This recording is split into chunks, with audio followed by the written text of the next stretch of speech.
Breaking news చూస్తున్నారు. Iran ఇంకా Israel మధ్య యుద్ధం స్టార్ట్ అయ్యి ఇప్పటికే 8 రోజులు కావస్తుంది.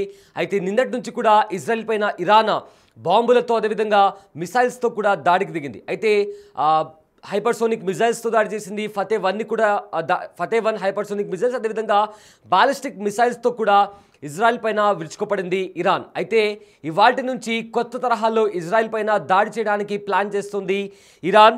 అయితే ఇరాన్ పైన కంప్లీట్గా గేరును మార్చింది ఇరాన్. 3 రోజులుగా ఇరాన్ ఇజ్రాయెల్ పైన భీకర దాడులు చేస్తుంది. మొన్న బాలిస్టిక్ మిసైల్, నిన్న ఫతే సూపర్ మిసైల్తో కూడా దాడికి దిగింది. ఇవాళ లేటెస్ట్గా క్లస్టర్ బాంబులతో బాంబుల వర్షం కురిపించింది ఇరాన్. అయితే ఫతే-1 బాలిస్టిక్ మిసైల్స్ అదేవిధంగా క్లస్టర్ బాంబుల ధాటికి ఇప్పటికే ఇజ్రాయెల్ వణికిపోతున్న పరిస్థితి కనిపిస్తోంది. 7 కిలోమీటర్ల ఎత్తులో ఆ క్లస్టర్ బాంబ్స్ అంటే ఆ బాంబ్ని ఇజ్రాయెల్ పైకి విడిచిన తర్వాత 7 కిలోమీటర్ల ఎత్తుల వరకు కూడా ఆ బాంబ్ పేలినట్లు ఇప్పటికే అధికారులు చెప్తున్నారు. అయితే 20 రకాల చిన్న మందుగుండు సామాగ్రిగా విడిపోయి అటాక్గా అవన్నీ కూడా అక్కడ అటాక్ జరుగుతున్నట్టు కూడా తెలుస్తుంది. సో ఇప్పటికే ఏవైతే బాలిస్టిక్ మిసైల్స్ ఉన్నాయో వాటికంటే కూడా ఈ క్లస్టర్ బాంబుల తీవ్రత అనేది మరింత ఎక్కువగా ఉంటుందని కూడా ఇప్పటికే నిపుణులు చెప్తున్నారు.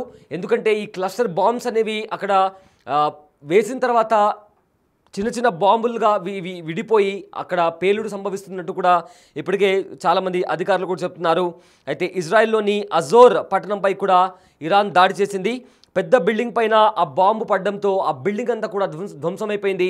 బిగ్ టీవీ స్క్రీన్ పైన ఆ దాడికి సంబంధించిన విజువల్స్ కూడా మనం చూస్తున్నాము. వెంటనే అక్కడ రెస్క్యూ ఆపరేషన్ స్టార్ట్ చేశారు. ఫైర్ ఫైటర్స్ అదేవిధంగా ఫైర్ ఇంజన్ కూడా అక్కడికి వచ్చి అక్కడ ఉండే రెస్క్యూ ఆపరేషన్ కూడా చేపడుతున్నారు. అండ్ ఆ బిల్డింగ్ లోపలి సామాన్లు కూడా ఏవైతే ఉన్నాయో పక్క బిల్డింగ్స్ సామాన్లు ఏవైతే ఉన్నాయో ఆ శబ్దానికి అదేవిధంగా కంప్లీట్గా అక్కడ ఒక దారుణమైన పరిస్థితి నెలకొంది.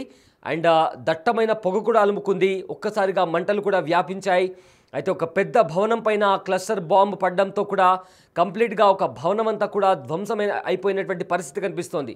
అయితే మొన్న హైపర్సోనిక్ మిసైల్ అండ్ బాలిస్టిక్ మిసైల్స్తో దాడులు చేసిన ఇరాన్ ఇవాళ క్లస్టర్ బాంబులతో ఇజ్రాయెల్ పైన దాడికి దిగింది. దీంతో అక్కడ జనాలు కూడా భయపడి పరుగులు తీస్తున్నారు. సో ఏదైతే దాడి ఇరాన్ స్టార్టింగ్ నుంచి కూడా ఫస్ట్ 5 డేస్ వరకు కూడా ఇజ్రాయెల్ ఇరాన్ పైన భీకర దాడులు చేసింది. ముఖ్యంగా అణుస్థావరాలు ఉండే ప్లేసెస్లో అదేవిధంగా గ్యాస్ స్టేషన్స్ ఏవైతే ఉన్నాయో అలాంటి ప్లేసెస్లో ఇజ్రాయెల్ దాడులు చేస్తూ వచ్చింది. దీంతో కంప్లీట్గా ఇప్పుడు ఇరాన్ పరిస్థితి అయిపోయింది. మరో 2 రోజుల్లో కూడా లేదా ఒక 1 వీక్లో కూడా ఇరాన్ని కంప్లీట్గా తమ కంట్రోల్లోకి ఇజ్రాయెల్ తెచ్చుకుంటుంది అనే వార్తలు కూడా విన్నాం. అండ్ ఆల్సో నెతన్యాహు కూడా ఖచ్చితంగా ఇరాన్ సుప్రీం లీడర్ని కూడా చంపేస్తాము అనే స్టేట్మెంట్స్ కూడా పాస్ చేశారు. సో అలాంటి పరిస్థితి నెలకొన్న నేపథ్యంలో కాస్త లాస్ట్ 3 డేస్ నుంచి కూడా ఇజ్రాయెల్ చేస్తున్న దాడులు అంతగా ఇరాన్ పైన ప్రభావం చూపించట్లేదు. బట్ ఇరాన్ ఏదైతే దాడి చేస్తుందో కంప్లీట్గా కూడా అక్కడ జనాలు వణికిపోతున్నారు. కంప్లీట్గా ఇజ్రాయెల్ అంతా కూడా ఎమర్జెన్సీ అలార్మ్స్ కూడా మోగుతున్నాయి. సో దీంతో ఏ క్షణం ఏం జరుగుతుందా, ఇరాన్ ఏ రకంగా దాడి చేస్తుంది అనే ఒక భయం అయితే అక్కడ నెలకొంది. అయితే ఇరాన్ ఇజ్రాయెల్ మధ్య 8 రోజులుగా యుద్ధం కొనసాగుతుంది. ఇరు దేశాల పరస్పర దాడుల నేపథ్యంలో పశ్చిమాసియా రణరంగంగా మారింది. తమపై దాడి చేసేందుకు ఇరాన్ క్లస్టర్ బాంబులను ఉపయోగించిందని టెల్ అవీవ్ దళాలు ఆరోపించాయి. అయితే యుద్ధం మొదలైనప్పటి నుంచి టెహరాన్ తొలిసారి వీటిని ఉపయోగించింది. అయితే దీనికి సంబంధించిన వార్ హెడ్ 7 కిలోమీటర్ల ఎత్తులో పేలి 20 చిన్న మందుగుండ్లు సామాగ్రిగా విడిపోయి పలు ప్రాంతాల్లో పడ్డాయని కూడా హోమ్ ఫ్రంట్ కమాండ్ తెలిపింది. అయితే ఇరాన్కు చెందిన ఇతర బాలిస్టిక్ మిసైల్స్ కంటే ఈ క్లస్టర్ బాంబ్ ఏదైతే ఉందో అది భారీ ముప్పును కలిగిస్తాయని కూడా టెల్ అవీవ్ అధికారి ఒకరు తెలిపారు. ఇక దీనికి సంబంధించిన మరిన్ని వివరాలను సైన్యం వెల్లడించలేదు. అయితే ఇజ్రాయెల్ వార్తా సంస్థ ప్రకారం ఈ మిసైల్స్లో ఒకటి అజోర్లోని మధ్యపట్టణంలో ఒక నివాసాన్ని తాకినట్టు తెలుస్తుంది. అయితే దీని కారణంగా పెద్దగా ప్రాణ నష్టం జరగలేదని కూడా తెలుస్తుంది. కాగా ఇందులోని కొన్ని బాంబులు పేలకుండా ఉన్నాయని అవి పౌరుల ప్రాణాలకు నష్టం కలిగిస్తాయని అధికారులు తెలిపారు. ఈ క్రమంలో తమ ప్రజలను అప్రమత్తం చేసినట్లు కూడా వెల్లడించింది. అటువంటి వాటిని గుర్తిస్తే పౌరులు వెంటనే అధికారులను అప్రమత్తం చేయాలని కూడా ప్రజలను హెచ్చరించింది ఇజ్రాయెల్ ప్రభుత్వం. అయితే ఇప్పుడు ప్రజెంట్ ఖమైనీని అంతం చేస్తాము అని వస్తున్న వార్తల నేపథ్యంలో ఇరాన్ కొత్త రెవల్యూషనరీ గార్డ్ను కూడా నియమించింది. ఇటీవల ఇజ్రాయెల్ జరిపిన దాడుల్లో ఇరాన్లో పలువురు కీలక నేతలు చనిపోయిన సంగతి మనందరికీ తెలిసిందే. అయితే తాజాగా వారి స్థానాన్ని టెహరాన్ భర్తీ చేస్తూ వస్తోంది. అందులో భాగంగానే ఇరాన్ రెవల్యూషనరీ గార్డ్ ఇంటెలిజెన్స్ చీఫ్గా మజీద్ ఖదేమీని కూడా నియమించింది ఇరాన్.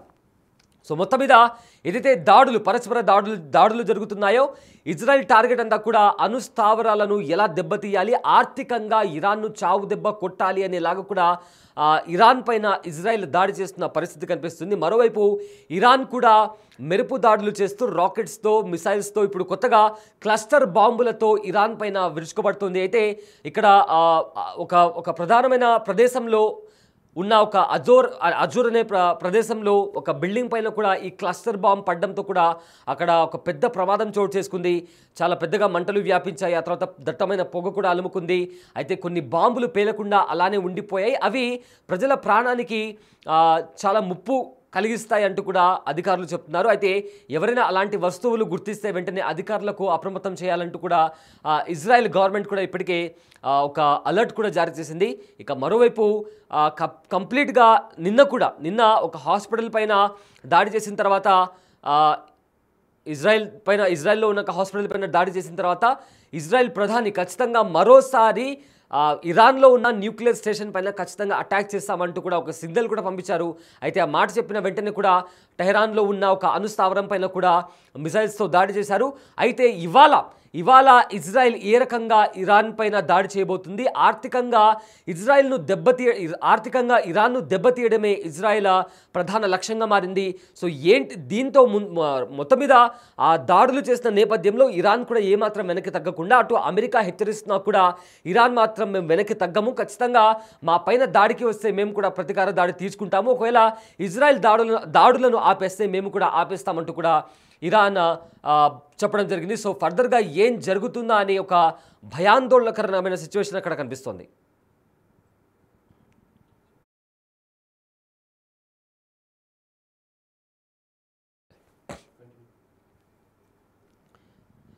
బిగ్ టీవీ స్క్రీన్ పైన విజువల్స్ చూస్తున్నారు. ఏవైతే క్లస్టర్ బాంబ్స్ ఇజ్రాయెల్ పైన ఇరాన్ క్లస్టర్ బాంబ్స్తో దాడి చేసింది, ఆ దాడి తర్వాత ప్రజెంట్ అక్కడ నెలకొన్న సిచ్యువేషన్ ఎలా ఉందో మీరు బిగ్ టీవీ స్క్రీన్ పైన స్పష్టంగా చూడొచ్చు. ఆ క్లస్టర్ బాంబ్స్ అనేవి 7 కిలోమీటర్స్ హైట్లో ఉన్నప్పుడు కూడా అవి చిన్న చిన్న బాంబులుగా విడిపోయి కూడా పేలుతున్నాయంటూ కూడా ఇజ్రాయెల్ ఆర్మీ ప్రకటించింది. అయితే ఈ బ్యాలిస్టిక్ మిసైల్స్, హైపర్సోనిక్ మిసైల్స్ కన్నా ఈ బాంబులు ఏవైతే ఉన్నాయో అవి అత్యంత ప్రమాదకరమని కూడా ఇప్పటికే చాలామంది ఎక్స్పర్ట్స్ కూడా చెప్తున్నారు. సో నిన్నటి వరకు కూడా హైపర్సోనిక్ మిసైల్, అదేవిధంగా ఏదైతే వాళ్ళ సొంత ఫతే-1 మిసైల్ ఉందో దాంతోపాటు బ్యాలిస్టిక్ మిసైల్స్తో కూడా అటాక్ చేసింది ఇరాన్. ఇవాళ క్లస్టర్ బాంబులతో అటాక్ చేస్తుంది. అయితే దీన్ని ఇజ్రాయెల్ ఇప్పటికే ఇది ఒక ఉగ్రవాద చర్య అంటూ కూడా ఇజ్రాయెల్ ఆరోపిస్తుంది. అయితే ఇరాన్ కూడా ఇజ్రాయెల్ తమ ఆర్మీ స్థావరాలను ప్రజల మధ్యలో పెట్టి ఇరాన్ పైన దాడి చేస్తుందంటూ కూడా ఇరాన్ ఆరోపిస్తుంది. సో ఈ ఆరోపణలు ఒకరిపైన ఒకరు అలిగేషన్స్ వేసుకుంటున్నారు. అండ్ ఆల్సో ఒకరిపైన ఒకరు భీకర దాడులు చేసుకుంటూ ఎప్పుడు ఏం జరుగుతుందా అనే ఒక టెన్షన్ వాతావరణం కలిగించేలా కూడా అక్కడ పరిస్థితులు కనిపిస్తున్నాయి.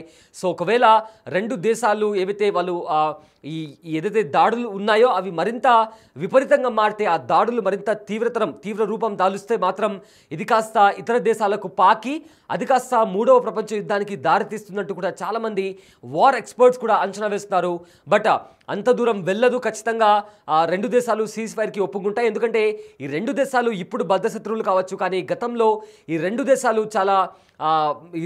దేశాలు మిత్రదేశాలు, ఇజ్రాయెల్ ఇంకా ఇరాన్ మిత్రదేశాలు. కానీ ఇప్పుడు వాళ్ళు బద్ధశత్రువులు కావచ్చు, కానీ అతి త్వరలో ఈ రెండు ఏదైతే ఇజ్రాయెల్ ఇంకా ఇరాన్ మధ్య కాన్ఫ్లిక్ట్ జరుగుతుందో ఖచ్చితంగా సర్దుమణుగుతోంది. అండ్ ఆల్సో దీనికి సంబంధించి కూడా రష్యా కూడా మేము మీడియేటర్గా ఉండి మీకున్న ప్రాబ్లమ్స్ ఏవైతే ఉన్నాయో అవి విని మీ ఇద్దరి మధ్య మీడియేటర్ లాగా మేము వ్యవహరిస్తామంటూ కూడా రష్యా కూడా ముందుకు వచ్చింది. సో దీంతో ఏదైతే ఇప్పుడు కాన్ఫ్లిక్ట్ నెలకొందో అది కాస్త సీజ్ ఫైర్ వరకు వెళ్తుందా, లేక అమెరికా ఎంట్రీ ఇవ్వడంతో ఇది కాస్త ప్రపంచ యుద్ధానికి దారితీస్తుందా అనేది కూడా ఇప్పుడు ఒక బిగ్ క్వశ్చన్ మార్క్.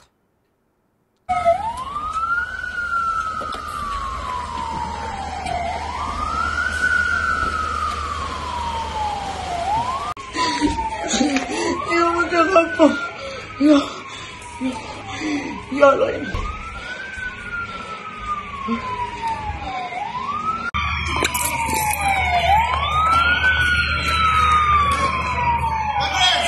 וואו, תראי, זה עדיין מתפוצץ, מטל.